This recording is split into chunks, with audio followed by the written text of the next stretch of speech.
অন্যের দিকে যখন ঠিক এভাবে একটি আঙুল তোলেন, তখন একটু খেয়াল করে দেখবেন নিজের দিকেও ৩টি আঙুল তাক করা থাকে।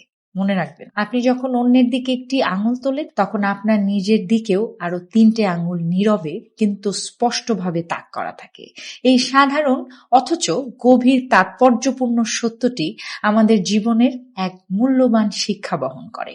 সমালোচনা করার আগে আত্মসমালোচনা করা আরো বেশি প্রজ্ঞার পরিচয়। অন্যের ভুল খুঁজে বের করা সহজ, কিন্তু নিজের সীমাবদ্ধতা, দুর্বলতা ও ত্রুটি উপলব্ধি করা সাহসিকতার কাজ। যখন আমরা কাউকে দোষারোপ করি, তখন আসলে আমাদের নিজেদের ভেতরের অপূর্ণতাগুলো প্রকাশ পেতে শুরু করে। তাই অন্যের উপরে আঙুল তোলার আগে এক মুহূর্ত থেমে ভেবে দেখা উচিত, আমরা কি সত্যি নির্ভুল? আমরা কি নিজের দায়িত্ব যথাযথভাবে পালন করছি?